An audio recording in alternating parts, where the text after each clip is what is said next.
এই কেকটার অর্ডার এসেছিল চুঁচুড়া থেকে। এই কেকটার যে রিভিউ সেটা আমি তোমাদের সাথে অনেক আগেই শেয়ার করে দিয়েছি, কিন্তু ভিডিওটা আপলোড করতে অনেকটা দেরি হয়ে গেল। যে দিদিভাই চুঁচুড়া থেকে অর্ডারটা করেছিল সেই দিদিভাই আমাকে কেকের ফটো পাঠিয়ে দিয়েছিল, তার মা বাবার অ্যানিভার্সারির জন্য কেকটা নিয়েছিল। যাই হোক, জানি না কেকটা কার বানানো, কোন দিদিভাইয়ের বা কার আমি জানি না, যেহেতু আমাকে ফটো পাঠিয়ে দিয়েছিল। তবে যে বানিয়েছে কেকটা খুব সুন্দর বানিয়েছে। আমি ততটাও সুন্দর করতে পেরেছি কিনা বা সেম টু সেম রাখতে পেরেছি কিনা তোমরাই দেখে জানিও। তবে দিদিভাই যে নিয়েছিল তার কিন্তু বেশ পছন্দ হয়েছিল, আর খেতেও নাকি খুব সুন্দর হয়েছিল। রিভিউটা তবুও তোমাদের ভিডিওর শেষে দেওয়া আছে, দেখে নিও। আর তোমরা কেকটা দেখে শেষ অবধি দেখে জানাও তো যে আমি সেম টু সেম আর তেমনটাই করতে পেরেছি কিনা।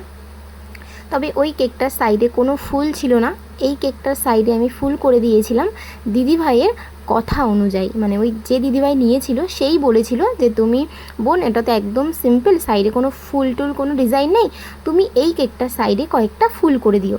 তো আমি তেমন কথা অনুযায়ী কয়েকটা ফুল করে দিয়েছিলাম, দেখতে বেশ ভালোই লাগছিল। আর এটা ছিল 1/2 পাউন্ডের মধ্যে।